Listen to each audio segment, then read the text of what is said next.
be sure to put the best fertilizers and nutrients like trace minerals in the soil so that you can have the fruit that tastes the best.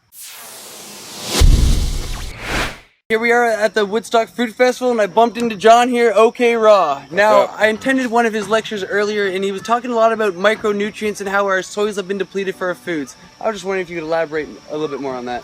Sure, yeah. So basically, I always encourage everybody to grow their own food, and I have a YouTube channel dedicated to teaching people how to grow your own food. Besides being a raw foodist, I'm even more into gardening and growing my own food because I truly know that that's the answer to health. And yeah, being raw is really important, but eating the highest quality food is also very important. You can check me out at GrowingYourGreens.com to learn how you could grow your own food.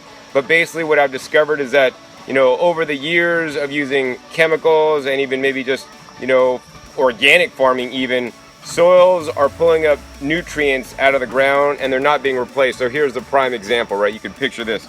Picture like a pristine rainforest, right? The trees are growing really big. They're like 200 feet tall or however long. They come through and they cut them down. Now, I don't agree with cutting down the rainforest, but this is what they do. They cut them down and then they put in some crops like corn so they could grow more corn to feed the animals so that you could eat the beef, right? And they grow the corn on there and they grow corn, and they had like the best record yields they ever had when growing corn because the soil is real rich after they pull out all the trees. Then they grow the corn one year, they get real big yields. Then the next year they grow corn again, and then they don't get as much yield, they don't get as much corn because the nutrients are being pulled out by all the tonnages and all the ears of corn they're taking off the property. Because you see, when they got the forest there, the forest, grows up the trees, all the nutrients from the ground goes up the trees, all the leaves drop down onto the forest floor, the leaves have the minerals in there, they compost down, they turn back into the soil, and the system repeats. This is called nutrient cycling. But in the farming system, they basically pull the nutrients out of the ground, and then they think, they're so smart they could take a couple bags or a couple pallets of fertilizer, put it back in the ground, and basically duplicate everything nature puts in by the leaves and by the trees dropping over and all the creatures and earthworms in the soil that are making nutrients. And this is not, the bag fertilizer is definitely not a substitute. A matter of fact, in bag fertilizers there may be as little as 3 minerals they're putting back in, or as many in conventional agriculture, maybe 16 to 18 minerals they're putting back in. Now for me, I put 70 to 90 different trace minerals back into my soil, and that's what we should be eating food with, this many trace minerals. I mean, there's recent studies by the USDA and even over in the UK where they compare nutrients from the 1950s in one apple to the nutrients in one apple today, and there's reliable declines across all kinds of different nutrients, vitamins and minerals they've tested overall. And it's said that you got to eat like 4 apples today to get the nutrition of 1 apple from yesteryear. And this is only happening due to 2 main reasons. Number 1 is nutrient depletion. Number 2 is food hybridization. And I think they both play a role, but I think the missing nutrients play more of a role, because here's the thing.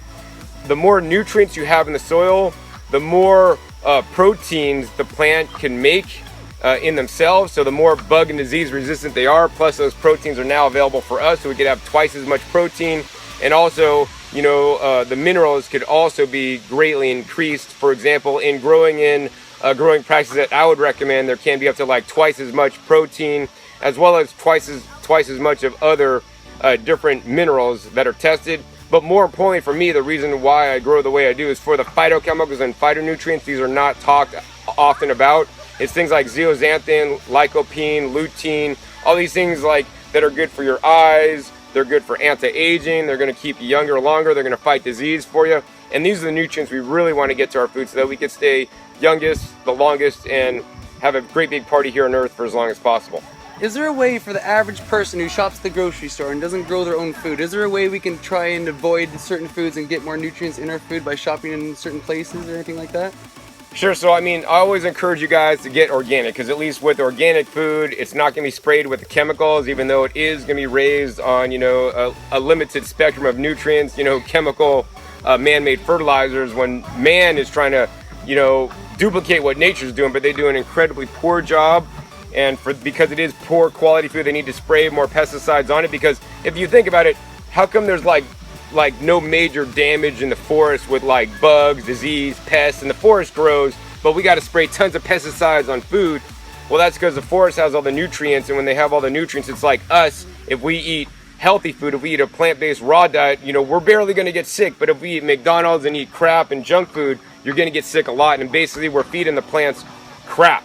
So how do you differentiate between what's good, what's bad? Well, I always encourage you guys to eat nutrient-dense foods. So these are the foods with the most amount of phytochemicals, vitamins, and minerals with the least amount of calories. So Dr. Joel Fuhrman put together the ANDI scoring system, ANDI. It stands for Aggregate Nutrient Density Index.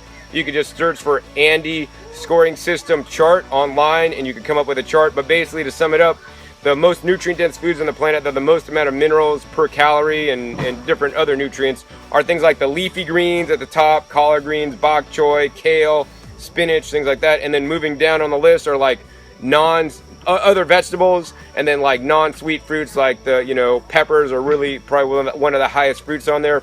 Then followed by like, you know, berries, and then finally like one of the lowest fruits on the ANDI scoring list are like, you know, bananas and dates that are at the bottom because they're very high in calories, but low in these micronutrients that are very protective for us. So you're saying if someone who's lacking in their nutrients to go towards the leafy greens for the most micronutrient count? So yeah, the leafy greens in general have more micronutrients than other plants, but that being said, even if they're grown in nutritionally deficient soil, they're not going to have all the nutrients that they could have.